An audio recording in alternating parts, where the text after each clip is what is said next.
Bueno, siendo ya las 12:30 en punto, vamos a dar inicio a las clases del día de hoy. El tema que nos toca desarrollar es estreñimiento agudo y crónico en pediatría. Soy la doctora Cecilia Bejarano.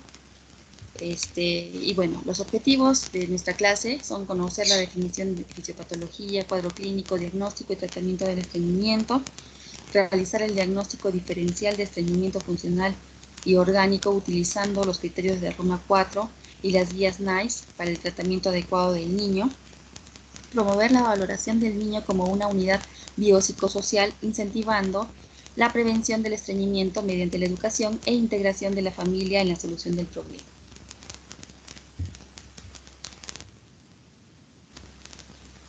La definición de estreñimiento es la siguiente. Es un problema común en la edad pediátrica que se caracteriza por la disminución de la frecuencia de las deposiciones de acuerdo a la edad y que se acompaña de la alteración de las características de las mismas en cuanto a tamaño y dureza, y diferentes manifestaciones que lo acompañan, como el dolor al defecar, el malestar gastrointestinal, las posturas de evitación y pérdidas fecales involuntarias.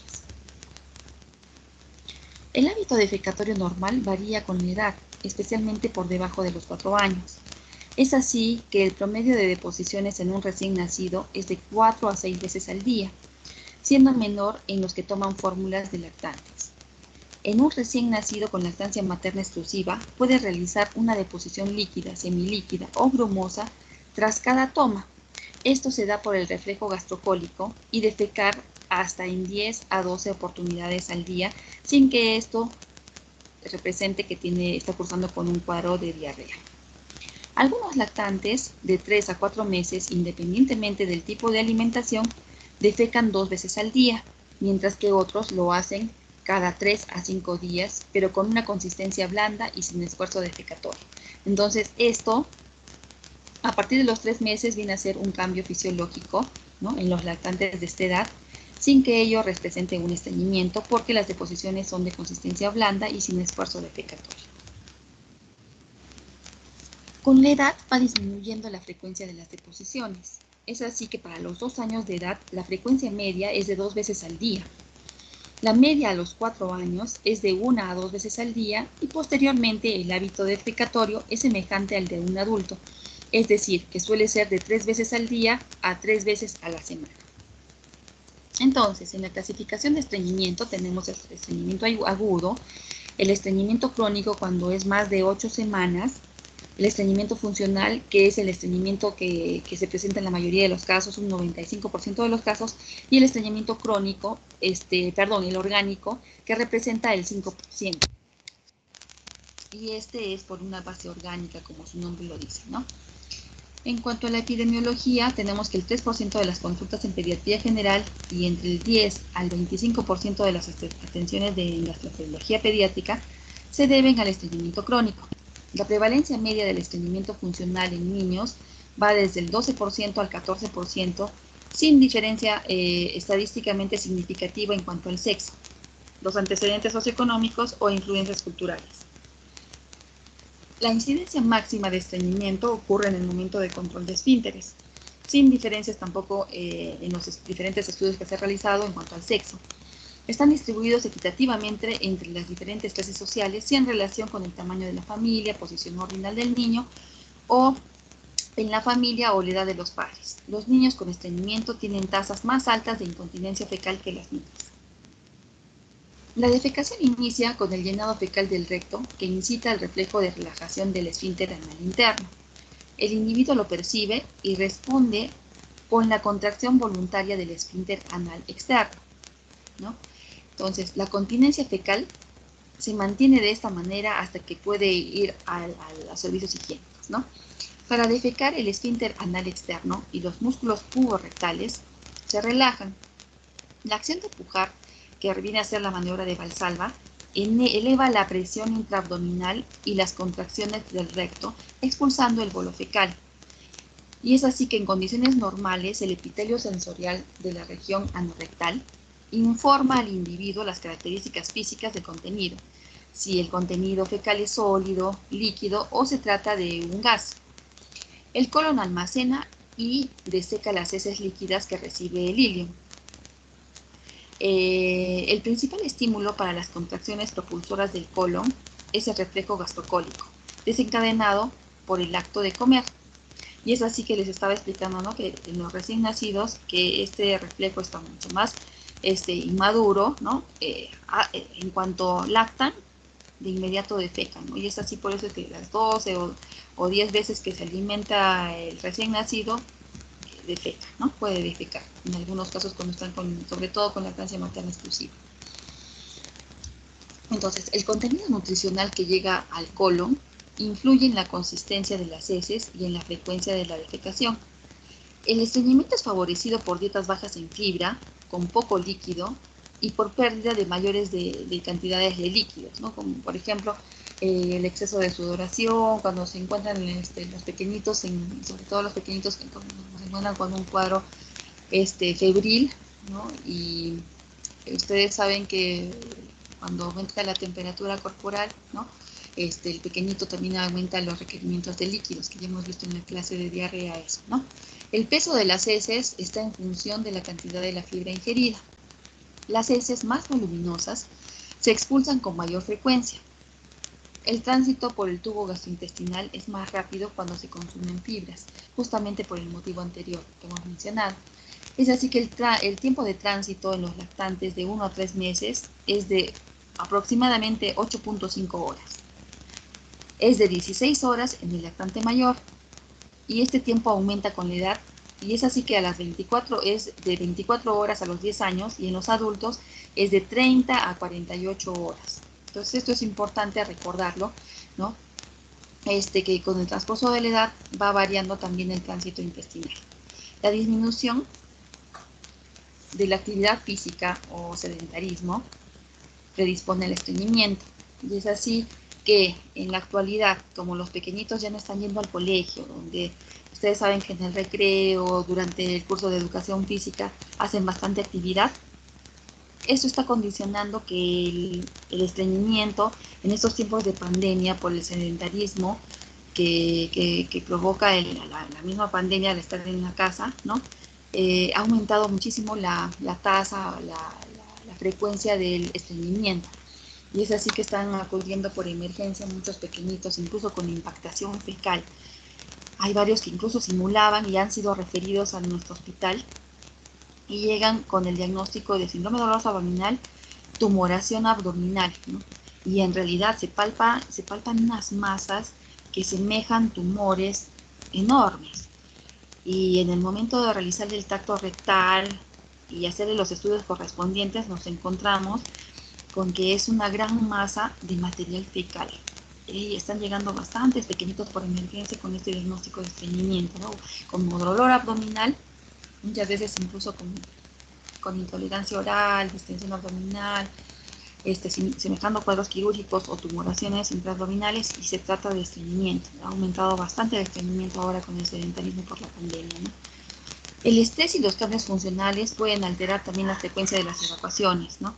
¿Y cuáles son estos? Por ejemplo, cuando salen de vacaciones, cuando se van de campamento, o cuando regresan a las clases, cuando están, por ejemplo, en la casa de vacaciones, ¿no? Y se acostumbran a acudir a los servicios higiénicos a determinada hora, y luego ya cuando van a clases se tienen que levantar más temprano y no llegan a acudir a los servicios higiénicos antes de acudir a sus clases, entonces es que comienzan digamos, por incomodidad de acudir a los servicios higiénicos en su colegio, van conteniendo las deposiciones y esto conlleva un estreñimiento, ¿no? Y también cuando los pequeñitos no tienen una privacidad adecuada en los viajes, por ejemplo, o aquellos pequeñitos que están lamentablemente hospitalizados por otra patología, ¿no? Entonces, al no tener privacidad, también es que esto puede conllevar a un estreñimiento. La causa más común de estreñimiento en niños es la retención voluntaria de las heces ocasionada por alguna experiencia de defecación dolorosa, acompañada o no de fisura anal. Entonces, en los pequeñitos que en algún momento, qué sé yo, les ha faltado líquido, les ha faltado fibra en la dieta, o por alguna de las causas anteriormente mencionadas, se estreñen y ellos sienten el dolor al defecar. Entonces, al recordar ese dolor que causó el bolo fecal al pasar por la región anal en forma dura y voluminosa, ¿no? Esto conlleva que al recordar ese dolor ya no quieran volver a defecar. Entonces ellos retienen la deposición y en el colon va perdiendo humedad y cada vez se va resecando más y se va endureciendo, y esto lleva a un círculo vicioso que vamos a ver a continuación. Entonces se establece un hábito de retención que distiende el recto y el sigmoides. El bolo lleva más tiempo retenido y sufre resorción de agua y electrolitos y forma la masa de impactación que les estaba mencionando, que se está palpando en mayor número cuando acuden los pequeñitos por emergencia, bien por dolor abdominal o por otra causa. Estamos notando que están sufriendo de estreñimiento. La distensión rectal crónica y la retención fecal hacen que disminuya la capacidad de percibir el volumen de las heces, que antes era el estímulo para ir a defecar. El dolor al defecar produce bloqueo voluntario de la defecación y el conocido círculo de dolor que les mencioné, ¿no? Entonces, este es el círculo del dolor por retención fecal. Entonces, los fecalomas, ¿no? O son las heces endurecidas, al pasar por la región anorrectal producen fisuras perianales. Estas fisuras perianales y el dolor que causa al pasar la deposición endurecida y voluminosa por la zona rectal, ¿no? Ocasiona este dolor, y este dolor ya da temor al pequeñito a la defecación y se produce un bloqueo voluntario de la misma con una retención fecal, y esto causa una distensión rectal y a su vez una compactación y deshidratación fecal. Esto conlleva a la formación de fecalomas, indudablemente, ¿no? La presencia de fisuras perianales, el dolor, el temor a la defecación, y así se va repitiendo este círculo vicioso de la retención fecal, ¿no?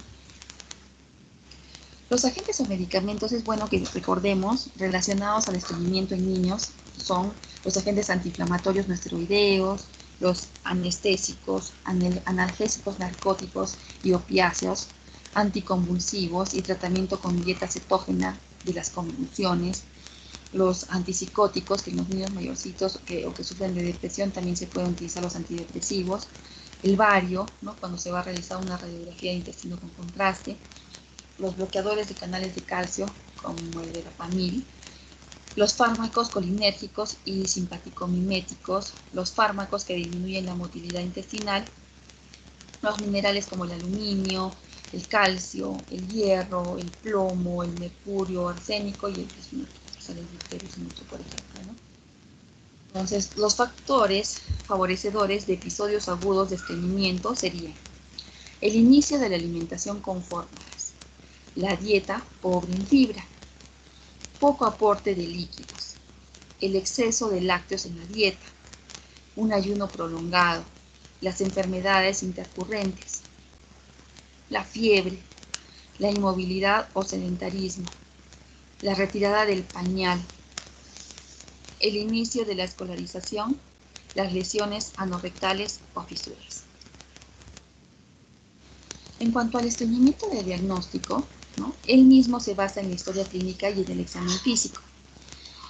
La historia clínica deberá contener la historia dietética que valore la ingesta de frutas, verduras, legumbres, lácteos y líquidos.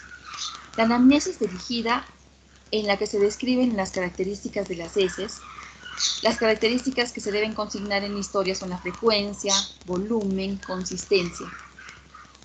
La edad a la que comenzó la clínica, es decir, los episodios de estreñimiento, la sintomatología asociada que puede orientar hacia un trastorno funcional o hacia una posible etiología orgánica del problema.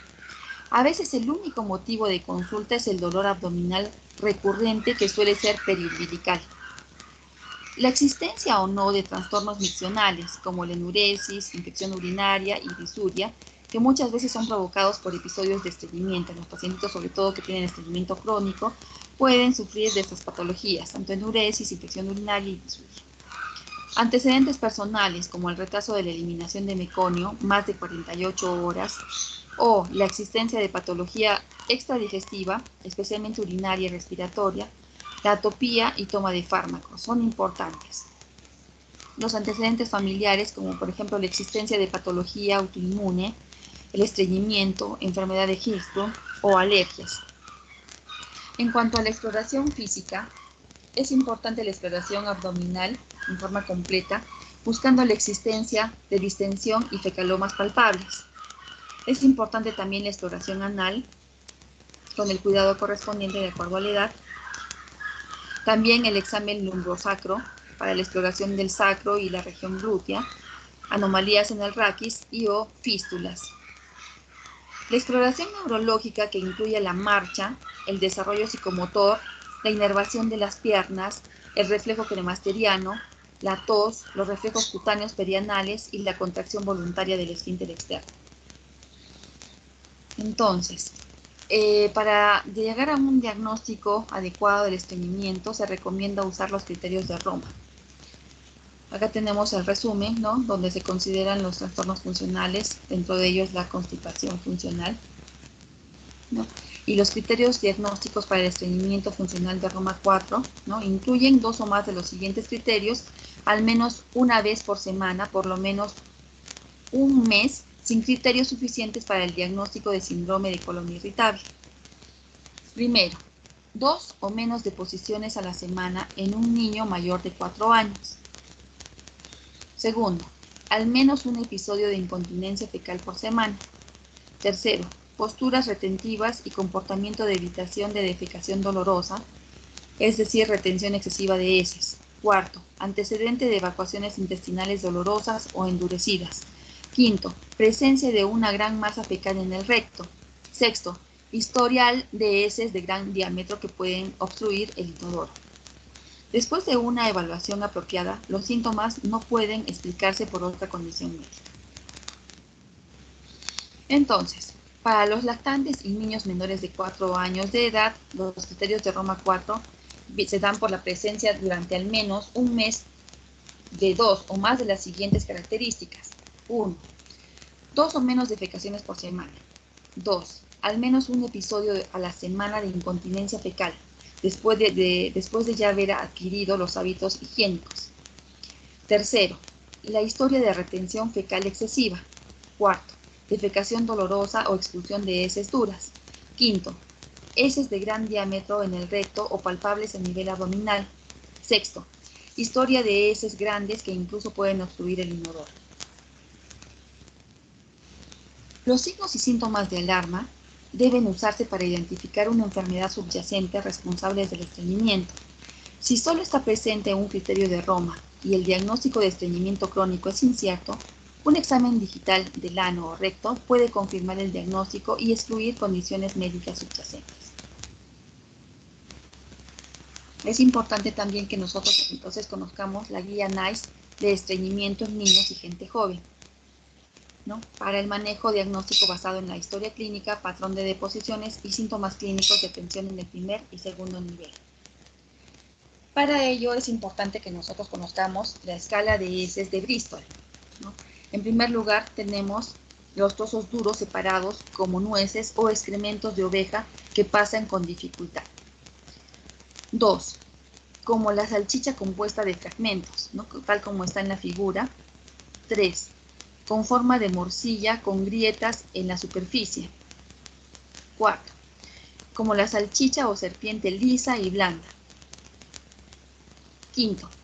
Trozos de masa pastosa con bordes definidos que son defecados fácilmente. 6.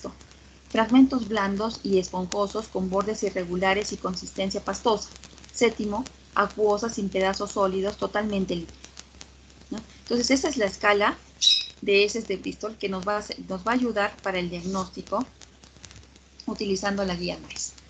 Entonces, componentes clave, estas son las guías NICE, ¿no? Las componentes clave de la historia para el diagnóstico de constipación. Entonces, componentes clave son los patrones de las heces. Los hallazgos potenciales en un niño menor de 1 año. Menos de 3 deposiciones completas por semana, de tipo 3 o 4 en la escala de Bristol, que ya hemos acabado de ver. No se aplica para lactantes que reciben lactancia materna exclusiva después de las 6 semanas de vida. Las deposiciones son duras y grandes. Las deposiciones de conejo tipo 1 en la escala de Bristol. Los hallazgos potenciales en un niño o joven mayor de 1 año es que sean menos de 3 deposiciones completas por semana tipo 3 o 4 en la escala de Bristol. heces por desbordamiento, comúnmente muy suelta, sin forma, con olor más desagradable que las heces normales. Las heces pasan sin sentirlas. También pueden ser gruesas y pegajosas o secas y escamosas. Las deposiciones de conejo, tipo 1 en la escala de Bristol, o heces grandes y poco frecuentes que pueden bloquear el inodoro. Entonces, componente clave, síntomas asociados con la defecación. En menores de 1 año, angustia al defecar, sangrado asociado con heces endurecidas o esfuerzo durante la defecación. En los niños mayores de 1 año y los jóvenes, pobre apetito, que mejora con la evacuación de heces voluminosas, crecimiento y disminución del dolor abdominal con la defecación de las heces, evidencia de posturas retentivas, como una postura típica de piernas rectas, de puntillas, arqueando la espalda, esfuerzo durante la defecación y dolor anal. En cuanto a la historia, ¿no? Tenemos los hallazgos potenciales en menores de 1 año, que es el episodio previo de constipación y la fisura anal actual o previa. En los niños mayores de 1 año o jóvenes, los episodios previos de constipación, la fisura anal actual o previa, y la historia de evacuaciones intestinales dolorosas y sangrado asociado con las heces duras, ¿no? Entonces, todas estas guías NICE están en las revistas, ¿no? En inglés, entonces se las he traducido para que sea más fácil para que ustedes las puedan estudiar. Entonces, los componentes claves de la historia clínica para el diagnóstico de constipación. Continuando, ¿no? En el momento de aparición del estreñimiento y posibles factores desencadenantes, ¿no? Entonces, encontramos pistas de diagnóstico que indiquen el estreñimiento idiopático. En niños menores de 1 año, empieza después de las pocas semanas de vida, factores precipitantes evidentes que coinciden con el inicio de fístulas, de síntomas, como las fisuras, cambio de dieta, infecciones. En un niño mayor de 1 año o en un jovencito, ¿no? Empieza después de las pocas semanas de vida. Los factores precipitantes evidentes que coinciden con el inicio de síntomas son las fisuras, cambios de dieta, el momento del entrenamiento para ir al baño, o un evento agudo como infecciones, el cambio de domicilio, inicio de clases escolares, miedos o fobias, o usar algunos medicamentos, ¿no? Entonces, todo eso ya lo hemos visto anteriormente con mayor detalle. Los hallazgos de alerta y pistas del diagnóstico que coincidan con un trastorno o afección subyacente que no es estreñimiento idiopático, ¿no? Se reportan desde el nacimiento o en las primeras semanas de vida, a diferencia de los anteriores, ¿no? Entonces, cuando inspeccionamos el área perianal, ¿no? Tenemos que ver cómo es la apariencia, la posición, la permeabilidad, ¿no? Encontramos pistas de diagnóstico que indiquen el estreñimiento idiopático, como son la apariencia normal del ano y el área de alrededor del ano, ¿no? Entonces, cuando hay hallazgos de alerta y pistas de diagnóstico que indican un trastorno o afectación subyacente, es decir, que no se trata de un estreñimiento idiopático, la apariencia, la posición, la permeabilidad del ano, hay fístulas, equimosis, fisuras múltiples, ano muy contraído, el ano anterior o el orificio anal está ausente, ¿no? En la parte del examen de abdomen, ¿no? Tenemos que el estreñimiento idiopático se caracteriza por un abdomen blando, plano o distendido de acuerdo a la edad del niño, si está con sobrepeso o no, ¿no? En cambio, cuando ya hay hallazgos de pistas que nos indican un trastorno subyacente, hay una distensión abdominal marcada. En cuanto al examen de columna y región lumbosacra o el examen de glúteos, ¿no? Cuando hay un estreñimiento idiopático, la apariencia de la piel es normal y las estructuras anatómicas de las regiones lumbosacra y glútea son normales. En cambio, cuando ya indican un trastorno o una afección subyacente, ¿no? Que no es estreñimiento idiopático, hay anormalidades como una asimetría, aplanamiento de los músculos glúteos, agenesia del sacro, no, hay unos nevos patológicos, ¿no? Parche piloso, o hay un lipoma, o hay un hoyuelo central, o la escoliosis, ¿no? Entonces, en cuanto al pasaje del meconio, nos indican un estreñimiento idiopático cuando este pasaje del meconio ha sido normal, es decir, dentro de las primeras 48 horas después del nacimiento en recién nacido hasta término. Un hallazgo de alerta que no es un estreñimiento idiopático, ¿no? Que hay un trastorno de fondo, es que hay una falla o retardo de la evacuación del meconio más de 48 horas después del nacimiento del recién nacido a término. El patrón de las deposiciones, ¿no? Vemos que cuando hay un trastorno de fondo son las heces acintadas, mayormente en los niños menores de 1 año, o cuando ya hay una tumoración que está condicionando este aplanamiento o estas heces acintadas, ¿no? En cuanto al crecimiento y bienestar general, en menores de 1 año cuando se trata de un estreñimiento idiopático, ¿no?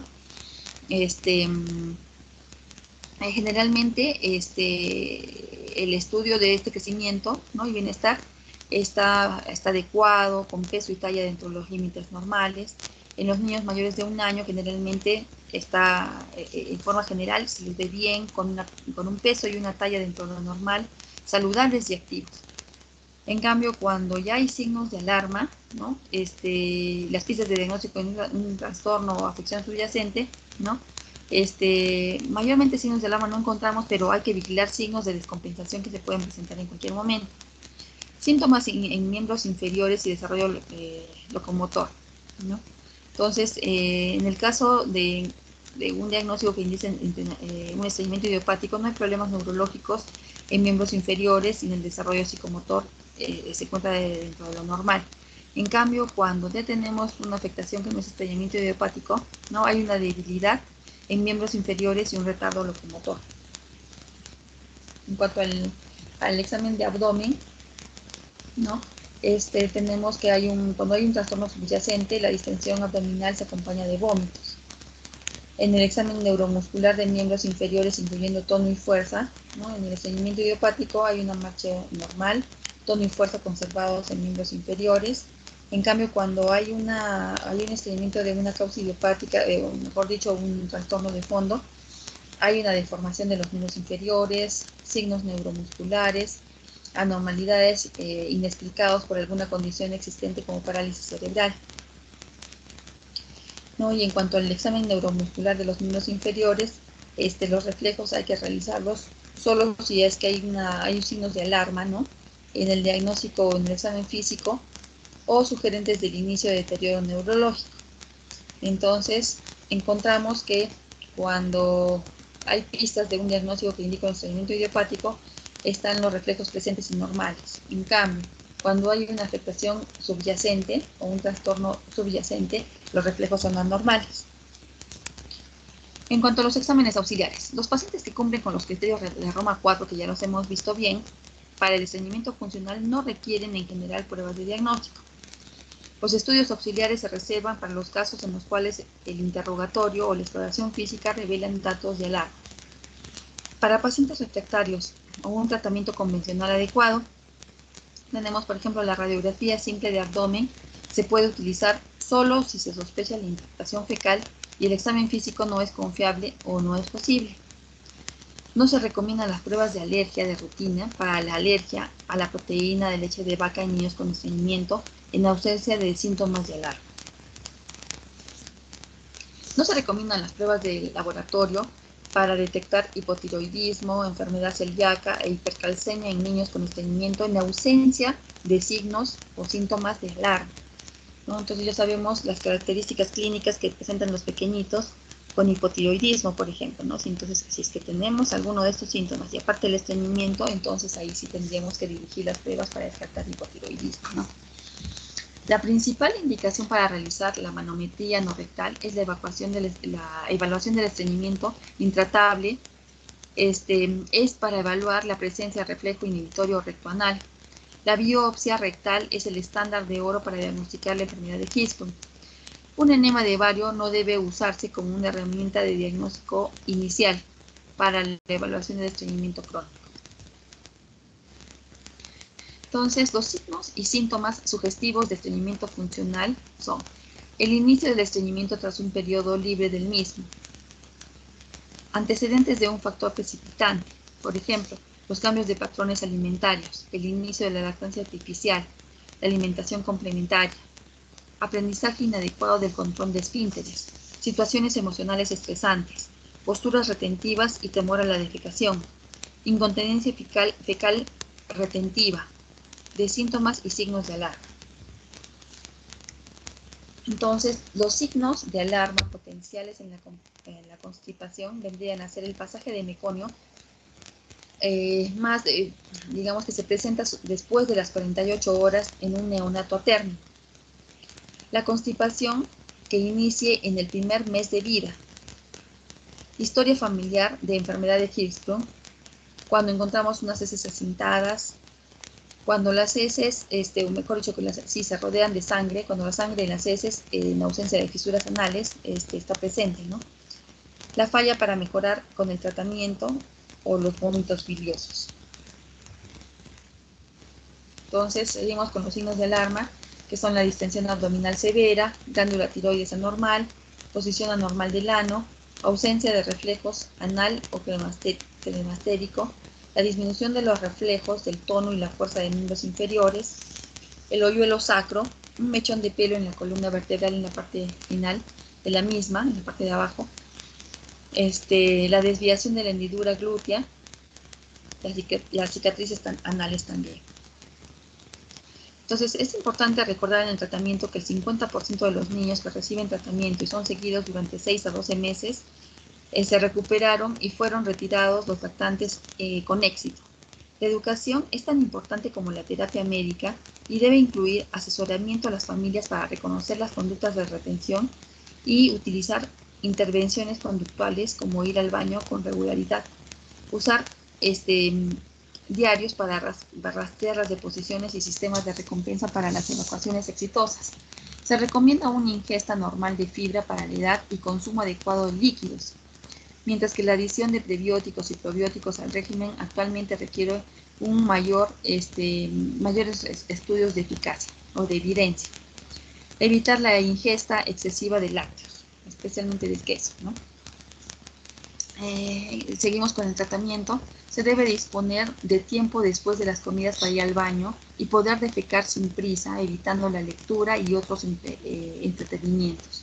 Es importante que los niños pequeños puedan apoyar los pies para defecar, de modo que puedan hacer más fácilmente la prensa abdominal, como se muestra en la figura, ¿no? Entonces es importante apoyar los pies para facilitar la defecación. El enfoque farmacológico consta de 2 pasos. Primero, la desimpactación oral o rectal para que los niños que presentan impactación fecal y terapia de mantenimiento para prevenir la reacumulación de heces usando una variedad de agentes. El polietilenglicol es la terapia de primera línea. 3 revisiones Cochrane recientes muestran su superioridad en relación a la lactulosa. Deben evitarse el empleo rutinario de enemas y otros fármacos por vía rectal y limitar su uso a situaciones puntuales y especiales. El tratamiento del estreñimiento funcional debe instaurarse lo más precoz posible. Requiere dedicación, tiempo de consulta, paciencia y alto grado de conexión con la familia y el niño. La base del éxito terapéutico es la adherencia al tratamiento.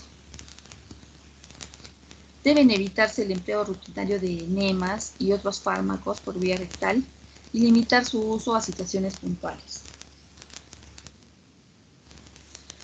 El tratamiento con laxantes osmóticos. Son sustancias hiperosmolares que retienen agua en la luz intestinal. El polietilenglicol, ¿no?, es un polímero de óxido de etileno soluble en agua de elevado peso molecular, no absorbible y, a diferencia del resto de los laxantes osmóticos, no metabolizable por las bacterias del colon. El polietilenglicol es el tratamiento de elección en el estreñimiento funcional a partir de los 6 meses de edad. Puede ser mezclado con una bebida fría. La dosis de desimpactación, ¿no?, cuando tengamos ya el paciente impactado, es de 1 a 1.5 gramos por kilo por día, en 2 tomas, ¿no?, con una duración máxima de 7 días.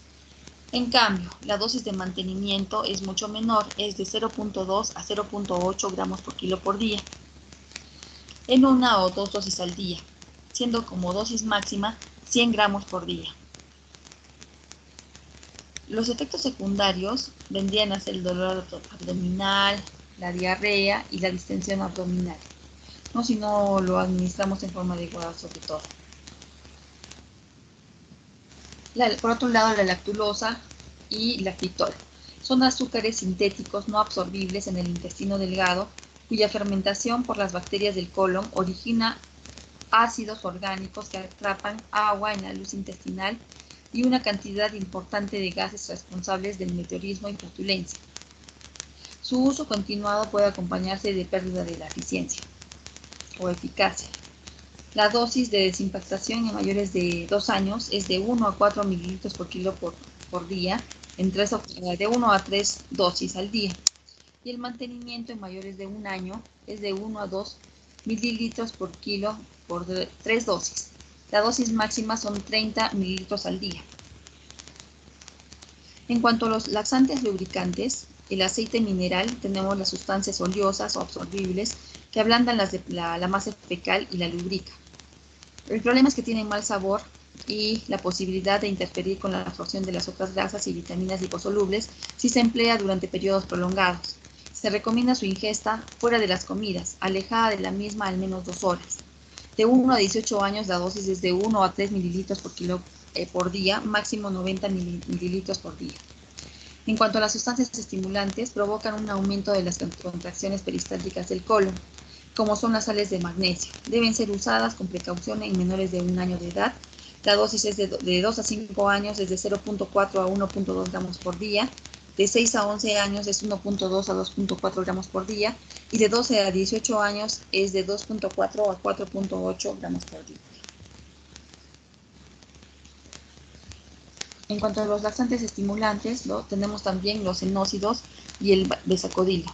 Son metabolizados en el colon, originando daño a las células epiteliales con los siguientes efectos de absorción y secreción de agua y electrolitos. No se recomienda el uso de ninguno de ellos en lactantes ni de forma prolongada, por sus alteraciones electrolíticas, estreñimiento de rebote y disminución de la motilidad por daño neuromuscular. La dosis desde 1 a 18 años, 1 a 3 mililitros por kilo por día, máximo 90 mililitros por día. De 3 a 10 años, 5 miligramos por día. Mayores de 10 años, 5 a 10 miligramos por día. De 2 a 6, 4.6 a 6.6 miligramos en la noche. La dosis máxima de 6.6 miligramos 2 veces al día. De 6 a 12 años, de 8.8 a 13.2 miligramos en la noche. La dosis máxima es de 13.2 miligramos 2 veces al día. En mayores de 12 años, 17.6 a 26.4 miligramos en la noche, ¿no? La dosis máxima es de 26.4 miligramos 2 veces al día. Entonces acá viene a ser un resumen, ¿no? Se les muestra un resumen del tratamiento que se puede administrar, pero ya se los hemos detallado anteriormente, ¿no? En cuanto a los probióticos, los pacientes con estreñimiento tienen disbiota, una disbiosis, ¿no?, de la microbiota intestinal, o sea, una alteración de la microbiota intestinal. Y mejoran el vaciamiento gástrico, el tránsito intestinal con el uso de los probióticos. Se han demostrado en los diferentes estudios que hay una mejora en el vaciamiento gástrico, en el tránsito intestinal, disminuye el pH colónico por producción de los ácidos orgánicos, estimulan la motilidad del colon y promueven la digestión de la lactosa. Se han usado en forma preferente los lactobacillus y bifidobacterium, o una mezcla de probióticos con bifidobacteria el bifidobacterium infantis, el lactobacillus casei, el lactobacillus plantarum, el lactobacillus randosus. Los procinéticos, ¿no?, se han utilizado, por ejemplo, la cisaprida para el tratamiento del estreñimiento en niños, pero no obstante, desde que han sido descritos serios efectos adversos como la prolongación del intervalo QTC, su uso en el tratamiento de la constipación en niño es muy raro. El tratamiento quirúrgico se ha utilizado para pacientes con alteración de la motilidad, pero de forma irreversible, ya sea segmentaria o universal. Y los procedimientos más aplicados son la miectomía no rectal, la apendicostomía, vía desde el ombligo hasta el intestino grueso, la cecostomía para lavados anterógrados colónicos, la colectomía y colostomía en diferentes porcentajes de éxito y un número elevado de complicaciones.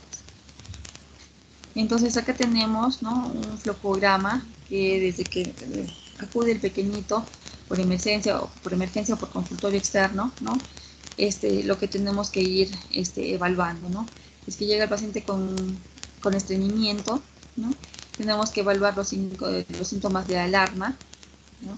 Y si es que esos no se presentaran los signos de alarma, entonces lo seguimos por más de 2 semanas, ¿no? Y si es que diagnosticamos un trastorno funcional, un estreñimiento funcional, ¿no? Le damos el tratamiento con educación, la dieta. Hay que también evaluar cómo están preparando las fórmulas, ¿no? Y la dieta también es muy importante. Y tenemos que evaluar, ¿no? Cómo nos va con el tratamiento. Y si es que no tenemos una adecuada corrección con la dieta y el ejercicio físico, tenemos que ir allá a la medicación, ¿no? Entonces, la medicación, ¿no? Fácilmente utilizamos los supositorios, especialmente en los lactantes más chiquitos, ¿no? Y si el tratamiento es efectivo, utilizamos la terapia de mantenimiento. Entonces, una vez que ya hayamos utilizado la parte médica, ¿no? Tenemos que hacer el seguimiento adecuado a nuestro paciente y ver en el momento de que no esté yendo bien, ya hacemos la referencia, ¿no? A la gastroenterología pediátrica para el manejo correspondiente, especialmente si hay signos de alarma, ¿no? Entonces, acá también un resumen de lo que hemos dicho anteriormente, ¿no? Y cuando ya tenemos un estreñimiento tal que produce una impactación fecal o fecaloma, ¿no? Y aquí llamamos un fecaloma o acumulación o impactación fecal, es el acúmulo de heces duras y compactas en las porciones distales del intestino grueso y o en el recto, con dificultad para su eliminación en forma espontánea. Las causas, ¿no? Es el estreñimiento funcional en un 30-75%, y el estreñimiento orgánico es una causa muy frecuente y mayor porcentaje todavía que el estreñimiento funcional, ¿no? ¿Cuáles son los síntomas? Es el dolor abdominal recidivante, la anorexia, el meteorismo, la infección urinaria, los vómitos, la saciedad precoz, la desnutrición, ¿no? Que viene con el tiempo, la diarrea por rebosamiento, ¿no? Que es diferente a la diarrea a lo que hemos descrito anteriormente en la clase anterior de diarrea, ¿no? Esta viene a ser una pérdida fecal por rebosamiento y es muy maloliente, ¿no? Y tiene características que ya las hemos mencionado. Y puede simular un abdomen quirúrgico también, ¿no? Que ya también lo hemos mencionado, que están llegando pequeñitos en estas condiciones por emergencia. El diagnóstico es en base a la anamnesis y a la exploración física. Hay que buscar enfermedades asociadas, es importante la palpación adecuada del abdomen, buscando masas o defensa muscular, el examen sacrococcigio y glúteo, la exploración anal. Entonces, el tratamiento de la desimpactación fecal, ¿no? Puede realizarse por vía oral, rectal o manual. Entonces, la desimpactación fecal consta de 2 fases. Primero, la fase de desimpactación, que es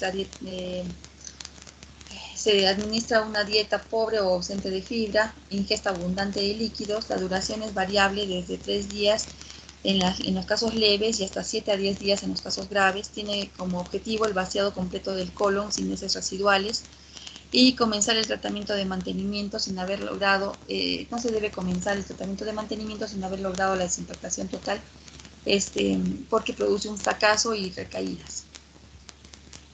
La desimpactación por vía oral es la de elección, ¿no?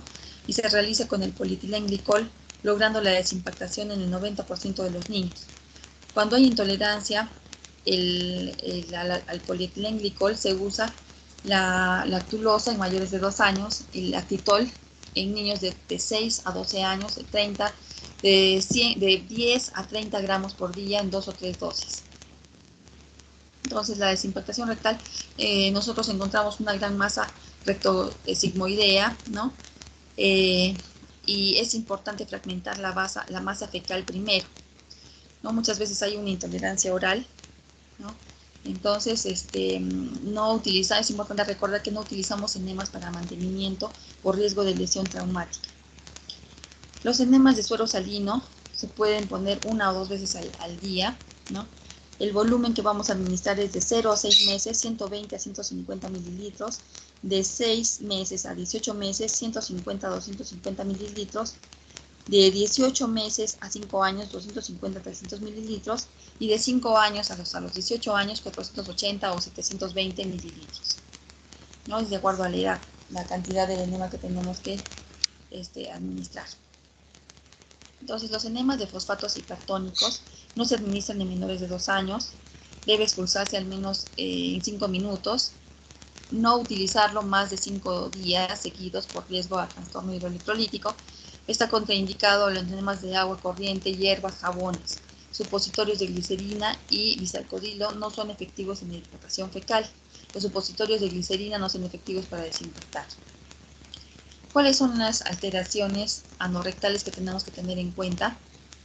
¿No? Cualquier lesión que produzca dolor o disconfort en la zona anal o perianal pueden producir estreñimiento. Así tenemos el prolapso rectal, la fisura anal, eritema, dermatitis, ano anterior, hemorroides, absceso anorrectal y la fístula anal. Eso sería todo. Estoy tratando de ser puntual, tanto para el inicio como para el fin de las clases, ¿no? Me dijeron que la clase terminaba a las 3:15, ¿no? Si tienen alguna pregunta, por favor, la hacen llegar al WhatsApp de Catherine y ella me la va a hacer pasar a mí y con gusto la respondo en cualquier momento. Muchas gracias por la atención brindada.